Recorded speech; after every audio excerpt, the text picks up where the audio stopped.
અમદાવાદ શહેર પોલીસ દ્વારા સેવા સુરક્ષાની સાથે જ માનવીય અભિગમ દાખવી એક નવતર પહેલ કરવામાં આવી છે।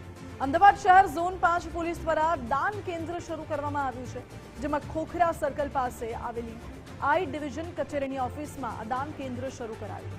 આ દાન કેન્દ્રમાં આસપાસના લોકો પોતાના જીવના અથવા તો દાનમાં આપી શકાય એવા કપડાં અહીં લાવી શકશે, જ્યાંથી જરૂરિયાતવાળા ગરીબ લોકોને કપડાનું વિતરણ કરવામાં આવશે। અમદાવાદ શહેર પોલીસ કમિશનર જીએસ મલિક દ્વારા આ દાન કેન્દ્રની શરૂઆત કરાવવામાં આવી છે। ડીસીપી ઝોન 5 ડોક્ટર જીતેન્દ્ર અગ્રવાલની એક સારી પહેલ છે।